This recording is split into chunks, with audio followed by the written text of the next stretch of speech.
All right, what is up, everybody? Welcome back to my channel. This is episode or session or video, whatever you want to call it, part four, number four of section one on the introduction to my channel. And today I'm really excited. I want to go over the fact that things are often not what they seem. And you might be like, what on earth does that have to do with the Bible or theology or apologetics or trying to understand Jesus better, or drawing closer to Jesus better? It actually has a lot to do with it. You would be surprised. And the reason being is because we live in a very fallen world that is controlled to some extent by Satan. If you do not know what that term is, if you've never heard of Satan, that's okay. But basically, we'll go over this more from the Bible as this channel progresses. But just for a short rundown, the Bible does talk about, and some of this might be a little bit like, whoa, Dan, a bit heavy for those of you who may have been raised like I was. I was raised not in a Christian home where the supernatural was not super emphasized. Not that my parents didn't believe in the supernatural at all, but it was not super emphasized. So when I came to the Bible and saw how much it does emphasize the supernatural world, it was jarring. It was something that I struggled to really accept at first and grapple with. And even to this day, sometimes I have my moments of like, whew, just because it goes so against the way I was raised. So if that's you, if that's something you struggle with, I very much can relate to that. But I just want you to know the Bible is quite clear that the supernatural world exists and is actually quite active. And so that is going to be the presupposition of this channel, because as I've made clear, we are going to go by the Bible. The Bible is our authority in this channel. And so the Bible does talk about how the fact that there are these spirit beings that are called angels. Most of you probably heard of angels, but just want to, be very careful of those who maybe have not heard of some of these things. And the Bible is clear that a number of the angels fell, meaning they rebelled against God, and they became evil spirits or evil angels, what the Bible would call demons. And one of those angels that fell is Satan, meaning Satan or the devil or the enemy of God. And he is the leader of that fallen angelic world. And the Bible says that he does control our fallen world to some degree. Now, that doesn't mean he has total and complete control. Far from it. Only God has total and complete control of this world. Satan can do nothing apart from what God allows him to do. But God has allowed him to have a high degree of control over our fallen world, at least until Jesus returns. And the Bible is clear that Satan is not going to have this control forever. He will eventually be sent to hell himself. But in the meantime, he does have a lot of control over this fallen world. And you might be like, why on earth would a good and loving and holy and righteous God give such an evil being such control? And it is because it is a punishment for our sins as human beings. In the second episode of this channel, or part two of this introduction section, I talked about, in the gospel presentation, I talked about how the primary punishment for our sin as humans is hell. But there are other punishments that, besides hell, none that are as bad as hell, but there are other punishments. And one of those punishments is that God has allowed Satan to have a high degree of control over this fallen world. And the Bible says that Satan is the father of lies, meaning he is a liar, and therefore he often injects lies into this fallen world that he has a high degree of control over. He does that through families, he does that through culture, he does that through entertainment, he does that through governments, he does that through nations, he does it through a very large number of ways, all right? And so before you're a Christian, and I was no different, so I'm not judging, I'm just saying, it can be very hard to tell truth from lies. Most people, before they are a Christian, if they're honest, simply believe whatever their parents, their culture, their schooling, their favorite professor or professors, their favorite news organization, their favorite YouTuber, their favorite TikToker tells them, that most fits with what makes them feel good or what they want to believe is true, so on and so forth. That is just a fact. And what you need to understand is oftentimes you're being fed lies. I'm not saying that people always realize that what they're doing. I'm not saying that's their intention, but the Bible says that Satan is very good at deceiving the unbelieving world. And that is something that you should just be aware of. And so it is important for us very early on in this channel to kind of talk about how things are not always what they seem. All right. And you might be like, okay, well, fair enough, Dan, but you're a YouTuber. I'm listening to you. I don't want to just believe whatever you tell me. And you shouldn't. You should not. You should test me. You should always, first and foremost, test me against what the Bible says. But you should also, when I talk about issues that the Bible does not directly speak to, whether that be politics or whatever, you should do your own research. You should not just go by what I say.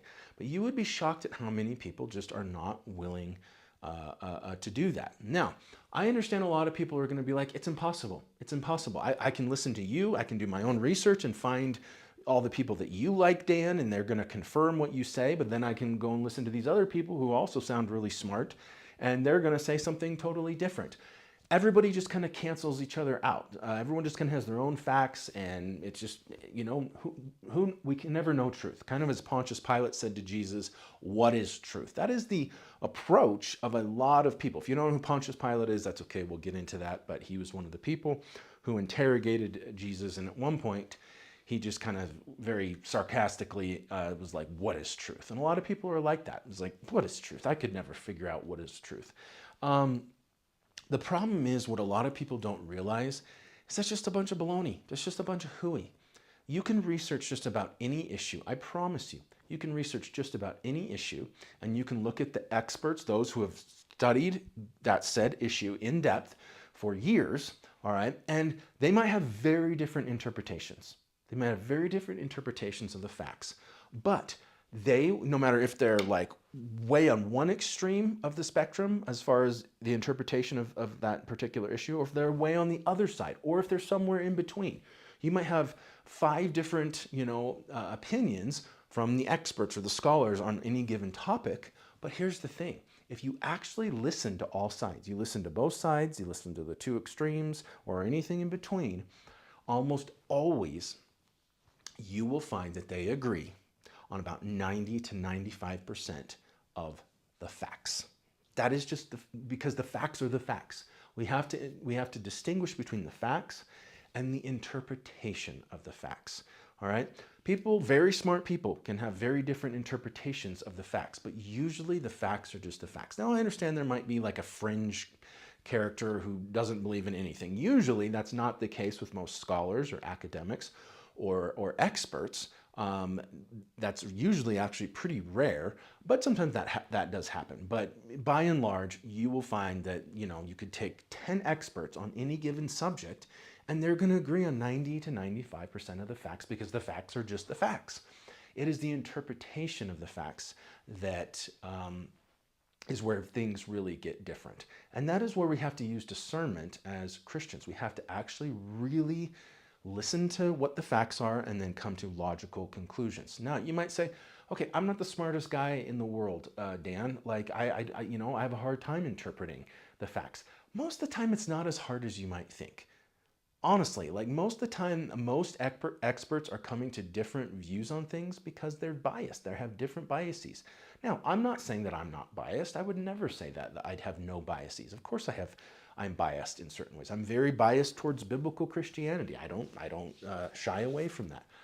Having said that, and I'm not saying any of us are ever going to be perfect on this score. I'm not.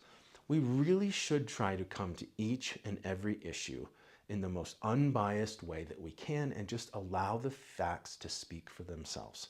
Even when those facts go against our political views, even when they go against our religious views. And you might be saying, whoa, are you saying that actually we should be okay with interpreting something that contradicts the Bible? No, of course not. But here's the thing. There's never ever been any scientific or historical fact. I'm not talking about theories. I'm not talking about interpretations. There's never been a scientific or historical fact. I'm talking about an undisputable, something that just cannot be debated beyond all shadow of doubt fact that has ever been brought forth that absolutely, unequivocally contradicts the Bible. That's never happened, and it's never going to happen. And we as Christians know that's never going to happen. So I'm not saying that. I will say this though. There are times where sometimes the data for a certain, a piece of, for a certain point or part of the Bible, the data that we have right now is not all that great. Now, there is a ton of evidence in favor of the Bible. Please don't misunderstand me. There is a ton. But sometimes it is the case where you have a piece of data or a lot of data that, because we don't have all of the data, that taken in and of itself doesn't really seem to support something in the Bible. And we should be honest about that. It's okay. It's good and holy and righteous and just and in keeping with the truth, which is something we as Christians should be passionate about, in being honest about those things. One time I was teaching on this in a church. Most people were pretty receptive and were like, okay, yeah.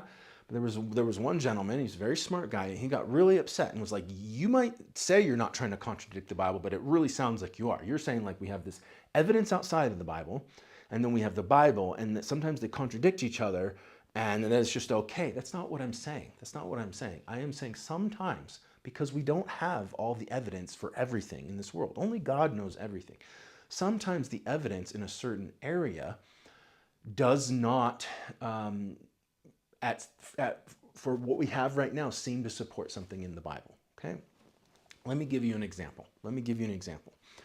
All right, if you don't know the story, that's okay. We'll go over it. But in the Old Testament, it talks about how the Israelites under Joshua, who was appointed by God to be the leader of the Israelites after Moses, who was the kind of preeminent Old Testament prophet, that God used Joshua and the Israelites to conquer a major city called Jericho. All right? Now, at one point, there was this archaeologist, a really, really famous archaeologist named Kathleen Kenyon. She was very smart, brilliant woman. I'm not saying she did anything like to be purposefully wrong, okay, but she was the primary archaeologist that excavated Jericho. And she came to a number of conclusions that said, from her findings, it doesn't totally look like the archaeological evidence totally supports what's in the Bible, okay? At that moment, that's not great, right? As Bible-believing Christians, that's not like, woohoo! That's like, oh, okay? But she wasn't saying that beyond the shadow of a doubt that the biblical story is wrong. She's just saying from her findings, they don't totally seem to gel. So here were the facts.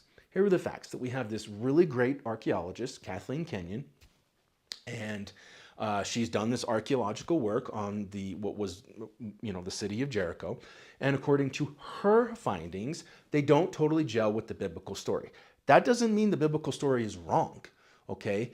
That doesn't mean that Kathleen Kenyon is totally right. She's a fallible person. She can make mistakes. All it means is that basically from the evidence that we had at that time, it didn't look great for the Bible. And up until some new stuff came out that I'm going to talk about in a minute, as Christians, we should be honest with that. It's okay to just say, look, right now, we don't have enough evidence to say that we have really strong evidence outside of the Bible for Jericho.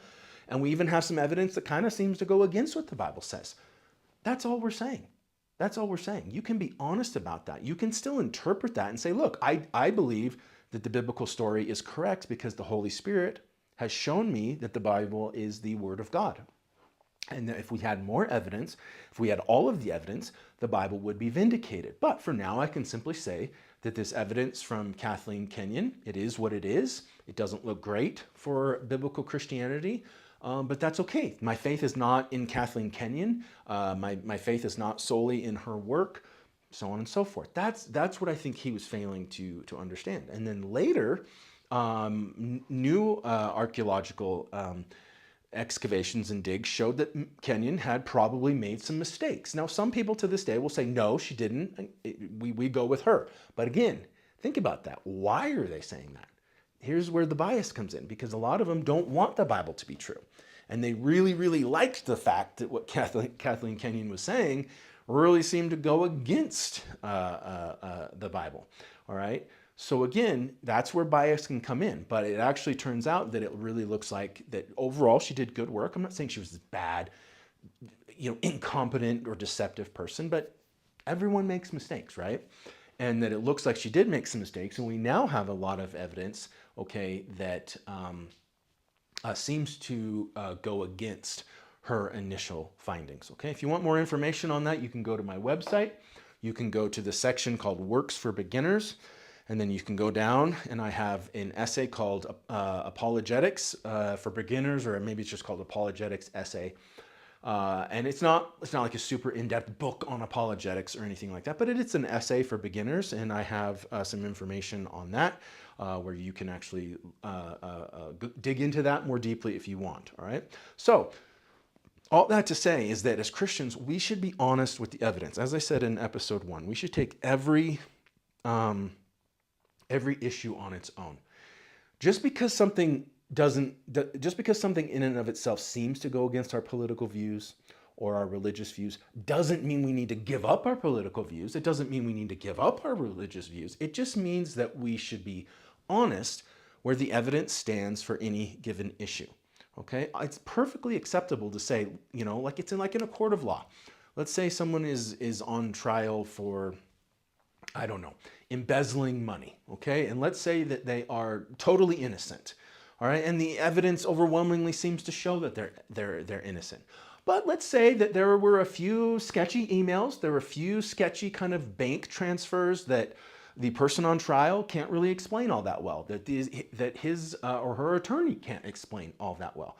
It's perfectly acceptable to say, look, I don't have a great explanation for this stuff, but based on the greater evidence, the collective whole of the evidence, I am going to continue to maintain that this person is innocent and just be honest about this evidence. We don't always have to have an answer for every little thing. All right. It would be great to have an answer for those emails or those sketchy bank transfers, but sometimes it's okay to just say, look, the person on trial, none of our memories are perfect. He or she might have forgotten some things, some things might have been erased from their computer, some things might have gotten lost in the mail, so on and so forth. It's okay to say, I just don't know. I just don't know about such and such, but I can be honest with the evidence that say, yeah, if all I had were those emails or sketchy bank accounts, it wouldn't be great. It wouldn't look good, but we have a lot more. And so we're not being biased when we first and foremost, when we just know from the Holy Spirit that the Bible is the Word of God. But then when we take all of the evidence in favor of the Bible and say, look, there's really a lot of evidence that shows that the Bible is the Word of God. Okay, so I just want to go over a few examples. Some of these are pretty serious. I think one or two of them is just kind of random, kind of more of a Dan pet peeve. But I just want to go over some examples of, if you actually dig into things, and I don't just mean if you just go into, people who are Republicans or conservatives or Democrats or liberals. I'm talking about just the facts. If you actually look into the facts of some of these things, many of these facts are not disputed.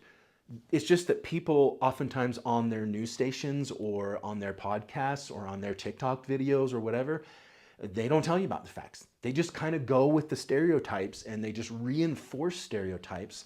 And people buy into that because if you get told something is true enough times, people often just tend to believe it. They're just like, I cannot believe that this many people would say a lie so passionately and with such conviction over and over and over again. And that can be very convincing to people.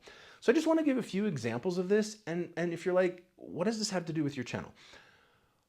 The idea is that I really hope that you will, if you are saved and you are a new Christian, if you've given your life to Christ recently, but you have a lot of, misconceptions and stereotypes about the Bible and Christianity and the church and the faith, allow Jesus to kind of weed those out of you. Allow him to say, you know what, a lot of what you've been told, a lot of what you think is true is actually really not true. All right. And to give, and if you're not saved, my hope is that you will give the Bible and Christianity and the church and Jesus himself a chance, that you will actually think through these things and say, a lot of what I was told was not true. Okay. And I want to be clear, like I said earlier, I am a very conservative Christian, both politically and theologically. But you'll find bad stuff from almost every side. I'm going to talk about this later, not today, but in a future episode. It'll be part of this introduction section, so it'll be coming soon. A lot of conservatives, I don't want either lie or they can be misleading, whether intentionally or not. The same is true of a lot of liberals, a lot of moderates. Within the church, you might have a lot of, and I'm sure I'm guilty of this in certain ways. Believe me, I try very hard to avoid this, but even within the church, people, might stereotype another denomination, or, there might be a fellow Christian, YouTuber or politician that they don't like or whatever. I mean, people just are very prone to presenting things in misleading ways. And so I just wanted to go over some examples and be like, okay, I didn't know that. And that's all right. So I need to take a step back and look at the issues on their own. All right. And so that is the point of today. I hope it is helpful. I hope you'll see why I'm taking the time to do this. Okay. All right. The first one that I wanted to go over is politics. Now, you might be like, wait a second, I thought you said you were going to go over politics in a later video. I am going to go over like my personal politics, but I just want to go over today. Today in this video, I'm really not trying to push conservative, liberal, far right, far left, moderate, I'm a Republican, Democrat, the Green Party, none of that. I just want to say, think about the ways in which I think all sides tend to kind of really misrepresent things, all right? Now, those of you who might be more knowledgeable about this subject, you might be like, yeah, none of this is new to me. But I hope that you will say, okay, Dan's making a point. None of this is new to me. I know these are the facts. But yeah, he does have kind of a point that a lot of times on news stations, whether they are conservative or liberal, or on YouTube or TikTok, or even people that I have a lot of respect for later, in this introductory section, I'm going to talk about how I have a lot of respect for Ben Shapiro. I don't agree with him on everything. He's an Orthodox Jew. Obviously, as a Bible-believing Christian, we have our very serious differences on who Jesus is, okay? So I certainly don't agree with him on everything. I have a lot of respect for him. But he'll even say things from his podcast that I think kind of reinforce this misconception. So I'm really not trying to push one political view or another here today. I just want to give you an example of where I think people just... it's a good example of how quickly things can become so misleading from all sides in our culture. Because I don't know about you, if I didn't know anything about anything in depth about politics, if I just watched conservative podcasters, or if I just only watched liberal podcasters, or if I just kind of loosely paid attention to our culture and what people say about it, you kind of tend to get the impression, this is how a lot of people present it, like half of the country is far right, half of the country is far left, and we are just so hopelessly divided, and we're just like at each other's throats, and it's just like this horrible, awful situation. I am not saying that there's not plenty of division in our country, especially politically. I'm not denying that. I'm not saying that does not boil over into violence and bad things. I'm not denying any of those things.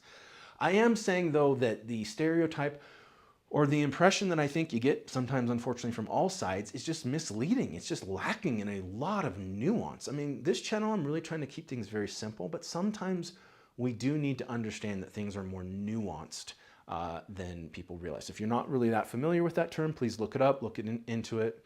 My students used to tease me in Hawaii all the time. We know, Mr. J, we know, Mr. J, more nuance, or like not enough nuance, like with their essays or their sometimes we'd have class debates and stuff.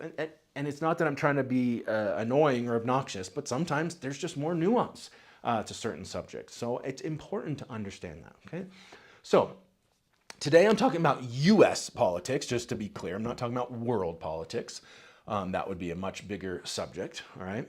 What a lot of people don't realize is that in the last presidential election, okay, only about 65% of eligible voters in our country even voted, which is actually quite high, all right? Usually in most elections, especially non-presidential elections, like for senators or Congress people, or maybe more like local elections, so on and so forth, governors, things like that, only about, I would say, about 45 to 55% of eligible voters even vote. Okay, so that right there tells you you've got a lot of people in our country that are not that political. Or maybe they're political in the sense that they really have strong political views, they pay attention to politics, but they're just so sick of both parties. They just can't stand Republicans or Democrats, and so they choose not to vote. But most of those people are not going to fall into the far right or the far left category. But simply by the fact that they don't vote, all right, shows you that they don't fall into that category, all right? So let's go with just, kind of rounding up, okay, that about 55% of the country votes pretty regularly. I think the number is actually lower than that, but let's go with that, okay? For presidential elections, it's oftentimes higher. You have what sociologists or experts in politics call low propensity voters, meaning those who don't often vote, except for, sometimes they will come out and vote in a presidential election. If they've been influenced enough to vote one way or the other, but they're not super involved in politics. They don't really read up on it. They more voting, it's like almost like a popularity contest. I'm not saying that's true of all low propensity voters. I'm probably not being totally fair, but you get the idea that these are people who don't regularly vote and participate in the political process, okay? So even a safe number, a very safe number of 55% means about half of our country does not vote. And many of those, I'm not saying all, but many of those are just not that political at all.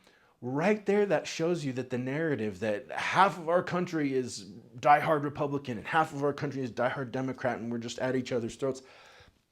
Right there, half of our country doesn't even really want to be all that involved.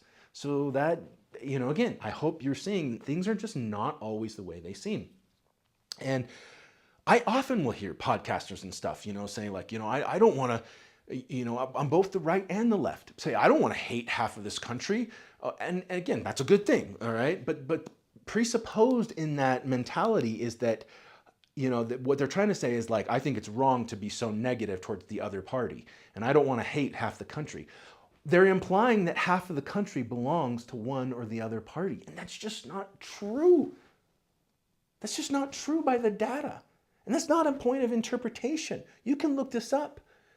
People who actually know what they're talking about this, whether they're on the right or the left or in the middle, they're moderate or whatever, independent, or they're part of one of the smaller parties like the Green Party, agree with me.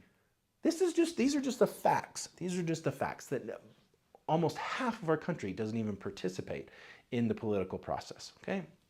Now, of this 55%, okay, about 10% of the country.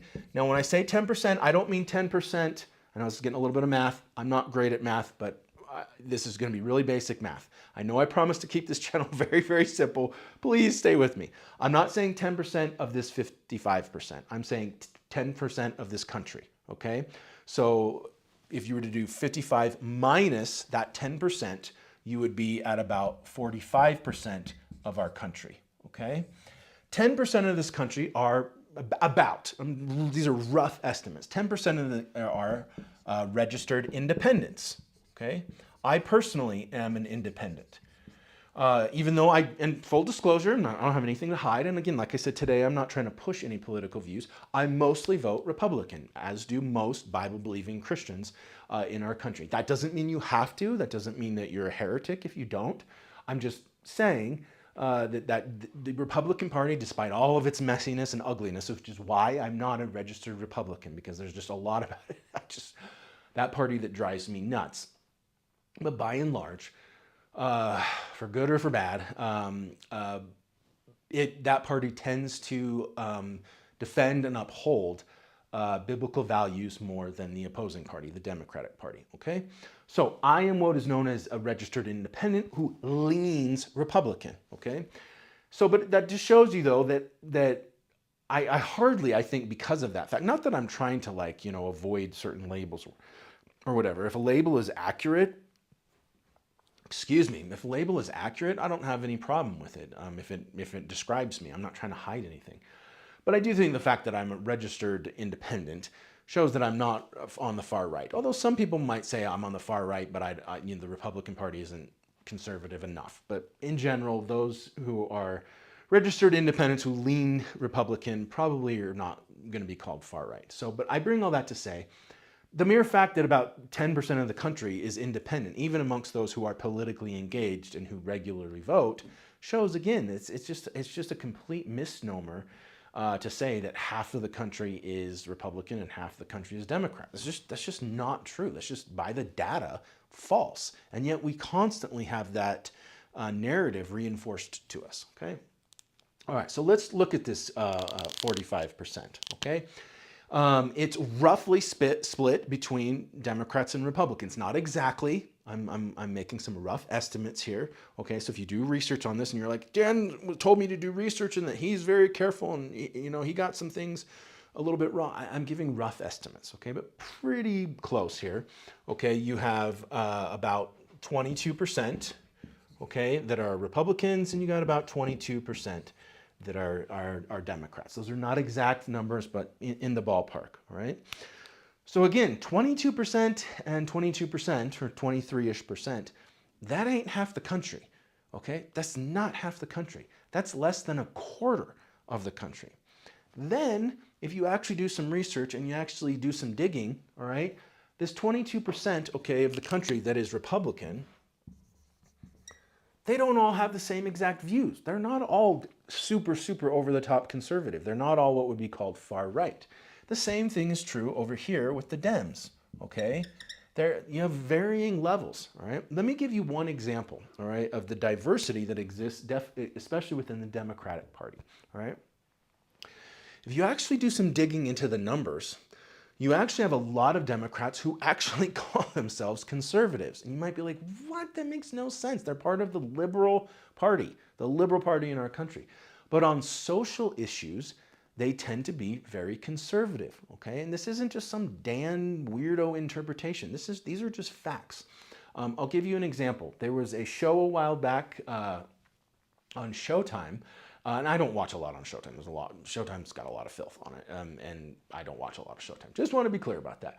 But sometimes they have good stuff. And there was this kind of documentary show. It wasn't like a lot of documentaries are just like, one movie type thing. This was like multiple episodes. I don't even know if we call it a documentary. But anyways, it was basically following, politics before a presidential election for like a year or something, I think. And these people were from a very liberal perspective. All right, so they did not share my perspective on politics or the Bible or theology. I want to be clear about that. So it's not like I'm being biased here. This was their perspective. And they went and they talked to a lot of Black or African American older voters, okay, in the Deep South. Many of those people are Bible-believing Christians, and they're very conservative on social issues because the Bible's very conservative on social issues. But they tend to heavily swing Democrat because they believe, whether you believe this is accurate or not, I'm simply telling you a fact, okay? You can be like, well, they shouldn't believe that. That's fine. We'll get into politics more in a later session. They believe that the Democratic Party has historically had their back, that it has been more in favor of uplifting Black people than the Republican Party. I'm not even getting into right now whether that's true or not, so please don't go there, okay? So they're very socially conservative. Many of them would just call themselves conservative. Some might call themselves moderate, and yet they vote Democrat, and they are a large part of the Democratic Party. Huge part. In fact, if you actually know a lot about what happened in the 2020 election, the sort of more hardcore side, the more far left side of the Democratic Party was supporting Bernie Sanders or Pete Buttigieg. I don't think I pronounced his name right, but old Petey guy. And a lot of that demographic, older African-American Christian voters, really didn't like those candidates because they were not as conservative on social issues. And therefore, they were the ones who largely pushed for Joe Biden. Now, Joe Biden ended up being a very liberal president, don't get me wrong. But he presented himself as much more moderate, much more conservative, and really, pushed his Catholicism to say that, look, we might have some differences on things, but I'm a religious person like you, so on and so forth. And therefore, it is a fact that a lot of them pushed for Biden, and really, Biden was doing poorly in the primaries, and they were the ones who really pushed him over the hump and really got him the nomination for the Democratic Party in 2020. So again, this idea that 50% of our country is far left, it's just not true. All right, and I'm trying not to spend too much time on just one topic today. But you could do similar things with Republicans, all right? You could do similar things with the Republican Party. Not all of them fall into what is oftentimes called the far right. There's diversity within the Republican Party, okay? This point is not a total fact. This is more me kind of interpreting things, kind of trying to read between the lines. But I could be wrong on this, but I think it's a pretty close estimate. I think only about 5 given all that I just talked about over here, I think only about 5 to 7% of our country could legitimately be called far left. All right? And depending on how you define far right, I think the number is even less than 5%. Oh, now, there's some people who, if you're even remotely right of center, you're far right. Then many of them might call me far right. Okay, fine, whatever. But genuinely, I think, like really like awful, like racist, just far right makes up a very small percentage of our country. And I think only about 5 to 7% can be called far left. And I hope that just doing a little bit of digging is that you'll see this whole narrative that half the country is like ferociously far right, half the country is ferociously far left. It's just nonsense. It's just nonsense. Like 40 to 50% of our country is really not that political, or maybe has strong political views, but just really doesn't want to participate in the Democratic, Republican kind of two-party squabbles. Another 10% is fairly independent. Many of those are like me. They're either lean Republican or lean Democrat. And then even within the parties, you've got a lot more diversity than people allow, even to the point where you have a lot of Democrats who would actually call themselves conservatives, despite the fact that they very loyally, routinely, dogmatically vote for what is on paper known as the liberal party. Now, I'm not saying that they should do that or it makes it okay or anything like that. We'll talk more about politics later, but I hope that's an example of oftentimes things are just not what they seem. They're oftentimes not the vibe or the feel that you get from a lot of people on news stations, from YouTube, and from TikTok. That's just a fact. All right, let's look at a couple more examples. I don't want to go on forever today. I have a bunch of examples, but I probably won't do all of them because I don't want this video to go on for too long. All right. Next one is, I just want to look at America. Now, this might sound like I'm really trying to defend America. I'm very pro-America. I'm a very patriotic person. But I also want to say I try not, like I talked about earlier, I really do try not to be biased as much as that's possible, as much as that is humanly possible. I'm not saying I never have bias, but I do try to be aware of my own biases and say, okay, Dan, take a step back and say, are you actually looking at this objectively? Are you looking at this fairly? Let's let the data say what the data says. All right. So for example, there's things about our country that really, really depress me. I'm not going to get too into this today because we are going to talk more about this under politics. But I have to be careful about how I use this word because YouTube tends to freak out about stuff. I'm not a seasoned YouTuber, but I've talked to other YouTubers and I've seen other things that other YouTubers have to deal with. So I'm not going to use the A word, okay? But I hope that you guys are tracking. But a termination of a pregnancy, okay? If you don't know what I'm talking about here with the A word, please look that up, okay? Termination of a pregnancy, you'll quickly find the word that I'm talking about. I am viscerally opposed to the A word. I think it is such grotesque evil. I am not trying to hurt anyone's feelings or judge anybody if you have gone through with an A word.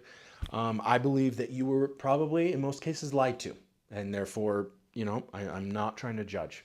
But I am just saying, given the facts that we will talk about later in this channel, I think the A word was just a horrible thing. And the fact that our country is one of the largest defenders and commits, literally just millions of A words, is a really, really dark spot in our history. And as a Christian, it makes it a lot harder for me to be as patriotic as I would like to be. So again, yes, I'm a patriotic person, but my goal right now is not even to super defend America. I just want to point out a fact, okay? All right. If you talk to a lot of people, okay, in certain parts of our country, and if you talk to a lot of people in other parts of the country, or, you just watch certain things on YouTube or on TikTok, you tend to get the idea that America is what we said earlier, just completely politically divided and is just, like falling apart at the seams. We've already talked about how that's a bunch of baloney. But you also tend to get the impression that there's just endless amounts of crime in America, that there's endless amounts of violence in America. that there's just like every single person has a gun. There's just way too many guns. That people just, a lot of people in other countries have this perception that every single American is just like carrying around a rifle around, the front of them. Uh, and again, just as somebody who has lived in America almost his entire life, I'm 46 years old and I'm okay to age myself. I'm going to be 47 in a few months. And I've only not lived in the United States of America for 1 year. I've lived in diverse parts of America, as I've talked about, but I've only not lived in America for 1 year of my life. And I can say that the vast majority of cities and towns and areas in the United States of America are extremely safe. They're extremely safe places. There's not a lot of crime. There's not a lot of violence. And some places have more guns than others, depending on what part of the country you're in. There's different cultural pockets. Where I live in southern Utah, yeah, a lot of people have guns. Most people have guns. Most people have multiple guns, but they keep them like in a gun safe or a gun closet. They take them out to go shooting for fun, for recreation, or to go hunting. Many of them will take classes or whatever to figure out how to protect themselves using those guns, so on and so forth. But you might have some people who openly carry a gun in southern Utah. You might see those, or you might see like a gun in the back of a truck or something like that. But very few people, even in southern Utah, where guns are very popular, people are very openly pro-gun where I live. No matter what you personally think of guns, I'm just stating a fact. And very few people strap a gun around themselves and carry it around in front of themselves. You might see someone do that when they're going hunting, or I'm not saying there's not exceptions, but that's just not the case. And so again, if you're somebody who lives in another part of the world and you have this perception of America, some of those stereotypes are kind of true. Like we do have the Second Amendment, and therefore people are allowed to have guns. And in some parts of the country, people have more guns than others. Some people do openly carry those guns. Oftentimes, people will use those guns if someone tries to break into their house. I think that's a good thing. You don't have to agree.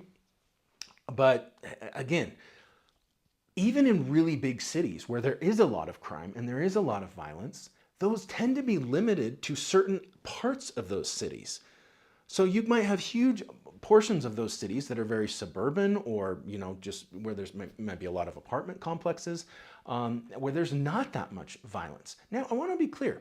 I'm not saying there's not too much violence in our country. There is. I'm not saying there's not too much crime in our country. There is. I'm deeply opposed to crime and violence, and I'm not trying to make light of those things. I think it's been a good thing that our government has started to crack down on those things more. You don't have to agree with me, okay? Again, I'm really not trying to get too political in this particular episode. But I am just saying, people tend to have this idea that they're going to come to America and it's going to just be like people like shooting each other. And again, I'm not trying to make light of mass shootings. Mass shootings are a huge problem in this country. They're awful, and they cause people an immense amount of pain. I'm not trying to make light of them at all. I really am not. Please don't misunderstand me. Those are horrible.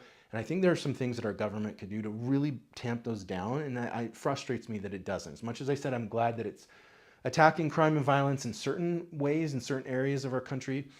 I definitely think it needs to be doing more when it comes to mass shootings. But a couple things to remember.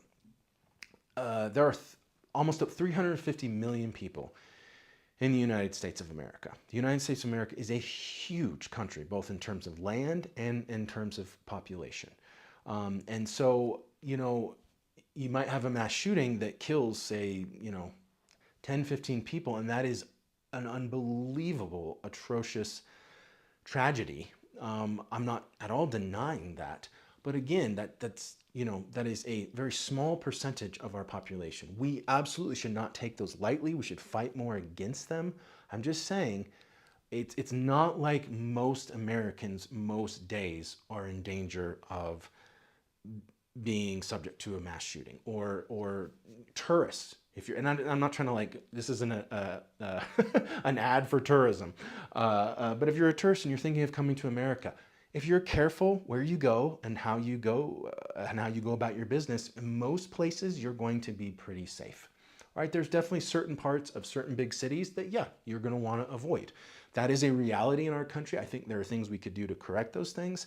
I'm not denying those things don't exist, but I am just saying that this idea that it's like this giant war zone, that's just not true. That's just redunculous. Like on its face, it's redunculous. You'd be surprised how many people have that perception.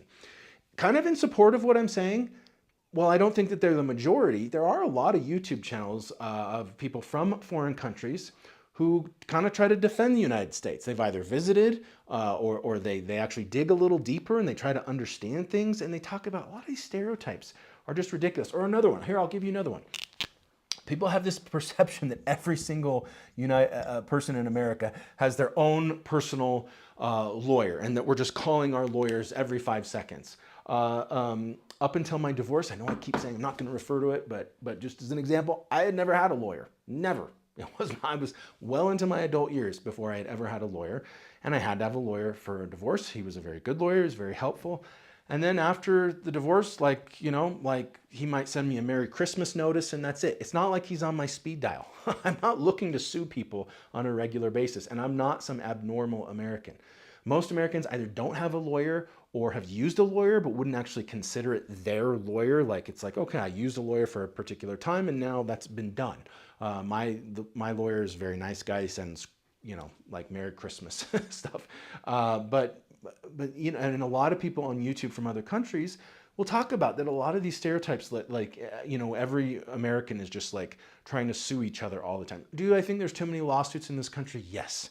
But I am just saying that a lot of these perceptions are they're just ridiculous. America is actually a pretty cool, pretty wonderful place. It's a wonderful place to live. It's a wonderful place to visit. And most Americans would say that. Most people from other parts of the country would say that if they've actually visited. There's a reason why more immigrants want to come to this country, regardless of what you think of immigration. It is a fact that more immigrants want to come to the United States of America than any other country in the world, and that is because of the opportunities and the fact that America is just a rockin' cool place. That doesn't mean we don't have serious problems. We do. I'm not denying those things. And there are certain things that I, as a Christian, particularly do not like and am very opposed to. So just an example of, things are not always what they seem, okay? All right, next example, and I want to go through this one fairly quickly. AI. I know a lot of people are talking about AI. A lot of people have a lot of different opinions about AI, so on and so forth. But there's just a lot of misconceptions out there. I can't talk about all the misconceptions, and I want to be clear before I say anything further. I am not saying that AI is like completely bad. I am not opposed to AI in principle. I know that there's a lot of dangers and pitfalls with it.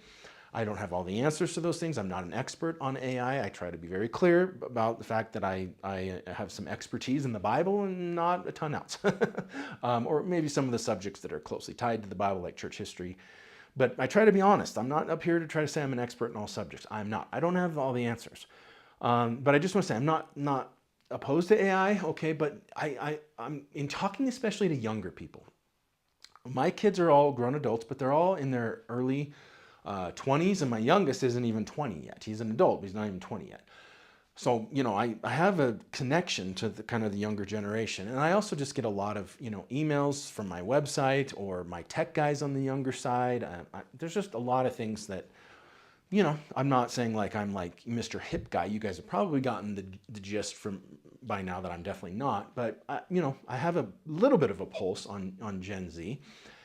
And there's a lot about Gen Z that's awesome. There's a lot that makes me nervous, just like my generation was and is not perfect by any stretch. I get the feeling that a lot of young people look at AI as almost like it is this infallible new source. And AI can do some really cool things. Like I was talking about my tech guy a few days ago, when he was helping me get my studio all set up and learn the ropes of how to do YouTube videos and upload them and all that good stuff, which was so foreign to me. We got to one sticky point where the camera he had me get, it was like a brand new camera, and this guy, he knows everything about tech stuff. But we got to one little thing where this pop-up kept coming up, and it was weird, and he was like, oh, okay, I'm not sure what's going on here. And he's like, all right, time to go to good old AI. he clearly had a lot of confidence, AI, and I don't fault him for that. And he basically asked the question, and AI gave him the answer. So AI can be very good. AI can be very beneficial.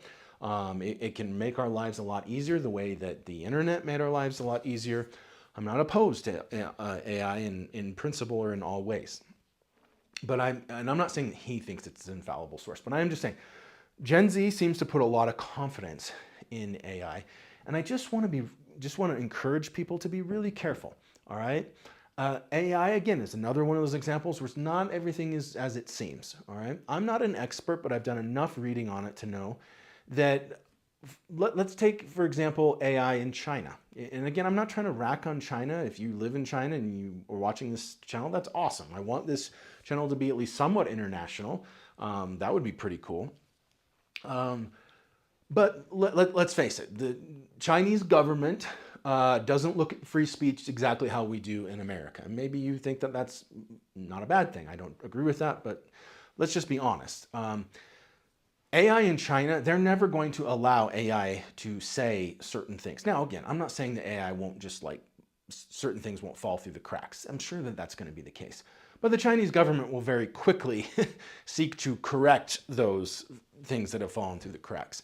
AI in China is very much going to put out information that is in keeping, okay, with how the Chinese government, okay, wants people to see things and interpret things, all right? So that's just one example of that.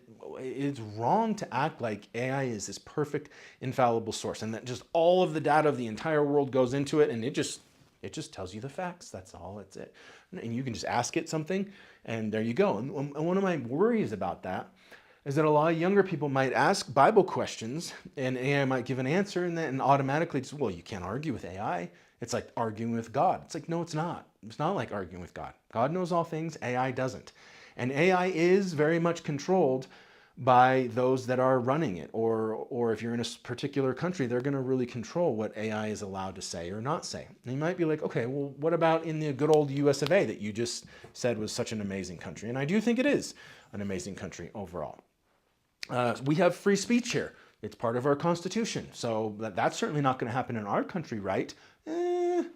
Hold on. I'm not saying that our government, whether it's a Republican in office or a Democrat, will ever be able to control AI the way that the Chinese government does. I don't think that's ever going to happen. But make no mistake about it. I'm going to give a little bit of a history lesson here. I'm going to keep things short and pretty simple. Our country was not perfect. We had slavery. We had our issues. I'm not making light of those issues, but both the period of time leading up to the Declaration of Independence and our full Constitution was very much the colonies were overwhelmingly conservative, Bible-believing Christians. Not like saying to the last man. And as we got closer, you had this other kind of religion or philosophy called deism that started to really make inroads.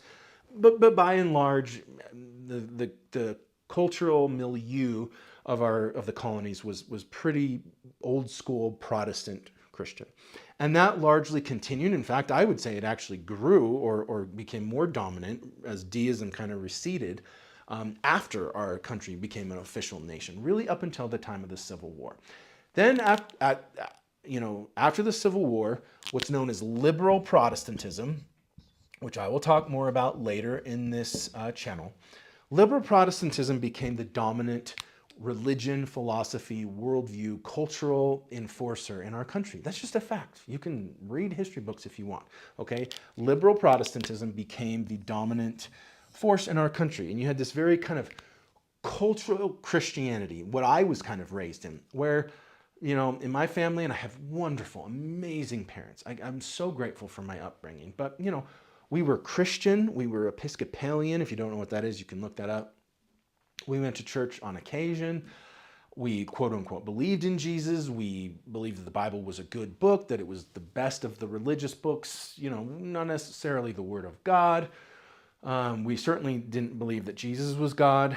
We believed that Jesus was awesome, our version of him, so on and so forth. But we were very much a part of mainstream American liberal Protestant culture. Most of my friends, maybe not when I was really young, I lived in Orem, Utah, and almost everybody there was LDS. But in California, even in very liberal California, most people kind of vaguely had some version of Christianity that they held to. And it was basically loose liberal Protestantism, where it was like, yeah, Jesus is the guy.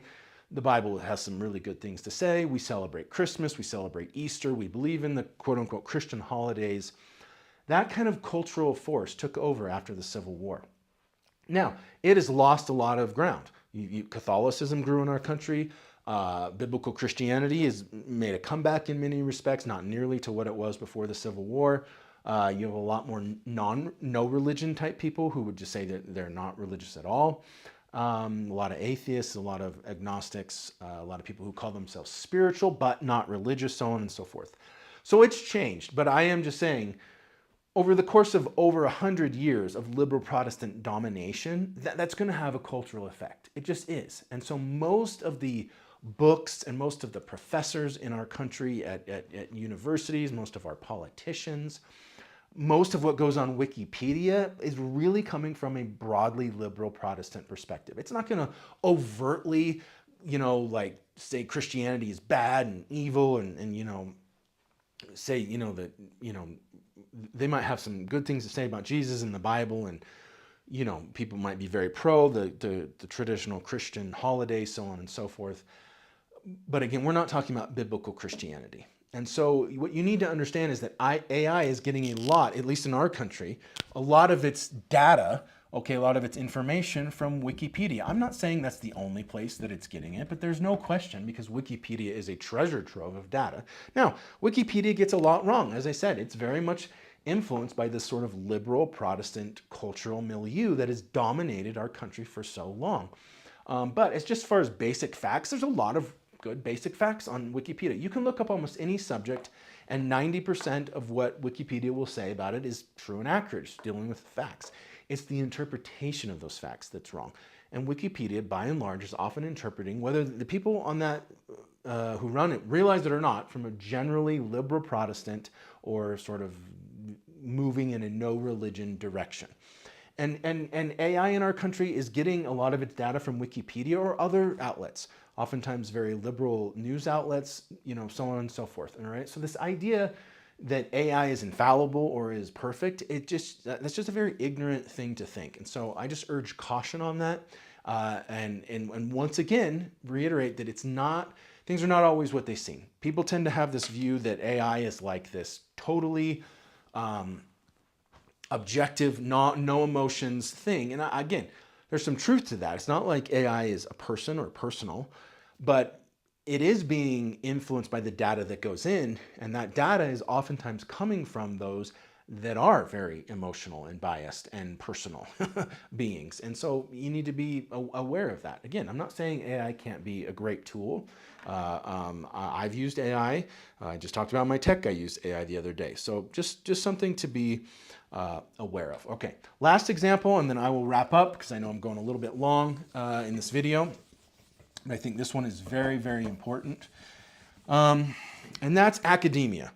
All right, especially I think in my personal circles, very conservative, Bible-believing Christianity, there's a lot of skepticism of academia, and I understand that, okay, because most professors at most public universities in our country lean liberal politically. Most of them are not Bible-believing Christians. Most of them do not believe that the Bible is the Word of God, and so there's a lot of distrust there, and I don't think that that's totally bad or wrong. I think that it is wrong that we have such an imbalance in our universities of so few conservative professors and so many liberal professors. I know liberals will say, well, we're the ones who believe in facts and you guys don't. It's like, okay, whatever. But I do want to say this, that a lot of conservative Christians sometimes I think can exaggerate things or take things too far and not really totally understand how academia works in our country. I'm not saying that I'm totally pro everything that goes on in academia. I'm not. A lot of it is very anti-Christian, very anti-American, so on and so forth. Okay, but most public universities, and my daughter just recently graduated from the University of Utah, very liberal public university in our country, very liberal. All right. And so, she can tell me things. I know other young people who, you can go to any one of these institutions, okay, and you're going to find at least some okay, you're going to find at least some conservative professors, okay? And while the bulk of them are going to be liberal, as I said earlier, like with politics, that doesn't mean that they are all far left. Oftentimes we make that misconception that just because somebody's liberal, that automatically they must be far left. Same thing with a lot of people think that if you're even slightly right of center, oh, you're far right. That's just nonsense, okay? And so yes, you might have a few. I'm just going to do FT, or excuse me, FL for far left here. You might have a few that are far left, and those far left might have a lot of influence in the university. They might get a lot of money for grants, and therefore they might get a lot of books published. They might write a bunch of articles that get published in very liberal magazines. I don't know if magazines are a thing anymore, but academic, publications, and they might be interviewed for a lot of documentaries. So again, they might be front and center. They might be very loud and vocal, but oftentimes they only make up a small percentage of the actual faculty or the actual staff. All right. And so again, we need to stop with all the conspiracy theories and all academics are just liars. And again, I'm not saying that many of them do not unintentionally feed lies. Satan uses them to fuse lies into our culture, as I talked about at the beginning of this episode. But as I said, you can look at any subject. Let's say you're studying the Civil War, and you read from conservative professors. I just heard that it started raining. I hope that doesn't, the sound doesn't affect you guys too much. If you're like, what was that pause? I just really heard it starting to come down. You can read from conservative professors, you can read from the liberal professors, you could read from moderate professors, and you could read from the far left professors. And there's going to be a basic level of facts. I mean, people agree on when the Civil War started, when it ended, what were some of the basic reasons for it, who were some of the major generals, what were some of the major battles, who was president at the time, Abraham Lincoln, who was vice president at the time, Andrew Johnson. Some of the decisions they made, some of the battles that went on in Lincoln's administration. There are certain basic facts that are just not in dispute.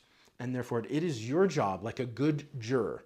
Okay, think of it being like on a jury. You're not the expert. The lawyers are the experts. You have one lawyer who's very biased because they're trying to win for their client. You have another lawyer who's very biased because they're trying to win for their side, for the government or whoever. But they're the experts on all of the data, and they're interpreting that data in very biased ways, okay? And it is your job to try to be, as much as possible, an objective juror and look at the facts and come to logical interpretations, okay? And when a certain issue does not seem to support the Bible, you say, look, I know that the Bible is the Word of God, and therefore, in spite of this data, which is not great for us as Bible-believing Christians, I'm still going to go with the Bible. That doesn't mean that you're believing in contradictions. It doesn't mean that you're throwing your brain out the window. You're just using the greater evidence to interpret the lesser evidence. But we should be honest about that lesser evidence when it is not favorable towards our position. Okay? So, just wanted to say that things are not often as they seem. I understand that this channel is really supposed to be there to help people who oftentimes don't have the time or the energy or the abilities to really go deep. I'm not asking you to do that on everything. I am simply saying every so often I would just check me. I would just do a little bit of research, force yourself, try to find the time, okay? And you will see that in most cases I try to be really careful, I try to be really cautious, and I try to really come to objective conclusions, even when those conclusions go against my political views or my views on the Bible. Now, a lot of people on YouTube, okay, there's this guy named Dan McClellan who especially uses this trick. Excuse me. They will say, okay, we should never do that. We should always just go with the data. We should never have, overarching conclusions. He calls them dogmas, okay? He's always like, data over dogma, all right? But to some extent, that's silly. We all make conclusions about broader things. All right. Now, so like I just said earlier in this episode, if you're a juror on a case and the evidence in an overwhelming sense seems to support that the defendant is innocent, then you should come to the conclusion that he is innocent. All right, while still being honest about the evidence that's not terribly favorable towards that conclusion. All right, and that's all we're doing as Bible-believing Christians. We're looking at the totality of the evidence. What a lot of people will do on YouTube, I think some are kind of sneaky and know what they're doing. Others, I think, are just believing what they've been taught or what they've been told. But a lot of times they will just laser in on any piece of evidence that does not seem in and of itself to be all that favorable to biblical Christianity, and they will just pounce on it, harp on it, talk about it, elaborate on it, teach on it, and they will just try to use it like a weapon or a cudgel against Bible-believing Christians, and you should just be aware of that. We have nothing to fear from the data. We have nothing to fear, all right? There is data out there, I want to be honest with you, that does not, just given what we have, because none of us have all of the data, only God has all of the data, that there are pieces of data that in and of themselves do not seem to support what the Bible teaches. But in an overarching sense, we have so much evidence for the Bible. We have so much philosophical evidence. We have so much historical evidence. We have so much scientific evidence. And if you're like, okay, well, you can just say these things, Dan, we need to prove them. Again, I have a lot of resources, both for myself and referring to others on my website. And on my website, I often refer you to books from those who take the other positions, whether they're Muslim, whether they're Catholic, whether they're LDS, whether they're atheist. I have no fear if you are able to do this. Again, I'm not expecting this from everyone in my audience. If you have the ability and time to do this, I have no fear of you reading from people from the other side. I have no fear at all. If you are willing to look at the evidence objectively, you will see that the totality of the evidence overwhelmingly supports biblical Christianity. And I've debated people on that point. I've debated academics on that point, both formally and informally. By informally, I mean like through email or on blogs or on YouTube channels in the comments. And I actually did a full formal academic debate with a scholar who has a PhD from Princeton, who is a professor at Fuller Seminary. So I'm not afraid to do those things. That debate is on my website if you want to watch it. I'm not saying I did perfect in that debate. It was my first formal academic debate that I've ever done. I made some rookie mistakes. Not so much with facts. Like I said, I'm pretty careful with the facts, but maybe some stylistic mistakes, or tried to go after him too hard in certain areas and was maybe a little too soft in other areas. But by and large, made some mistakes. But most people, I do not say this to brag in any way. It's not about me. It's about the evidence. Most people would say that I won that debate, again, not because I'm such a great debater. In fact, I think I showed I'm not that great of a debater in that debate, but because that's just where the evidence leads. And that's not my biased opinion. That's not me bragging. We were actually scheduled to go onto a podcast, a very famous podcast in England, to discuss the debate, and he bowed out of that. And I'm just being honest, is because especially towards the end of the debate, he was doing okay leading up. He's a very aggressive, very smart guy. But towards the end of the debate, he really embarrassed himself. He really showed that he did not know as much as he purports to know, that he's not nearly as well read on some of these subjects as he should be, being the scholar that he is, and he really kind of embarrassed himself, and so he bowed out of the debate. That is an objective fact. That is what happened. I have the emails to show that that's what happened. So again, I'm not afraid to debate these things. I'm not just asserting these things. I have spent most of my adult life researching, thinking through these things, and I have a lot on my website to back up many of my assertions. But today I just wanted to go over some things just to say things are often not what they seem. And so I hope that you will give me and the Bible and Christianity and the church, and most importantly, Jesus Christ himself, a chance. Give us a fair hearing, and don't just go by what you've heard or what you think or stereotypes, or maybe you were raised in the church, but you were not raised in your family, or maybe the church that you went to, maybe they didn't do the best job of really representing biblical Christianity. And so you have a really bad taste in your mouth. Again, I'm asking you to look at things afresh. Things are often not what they seem.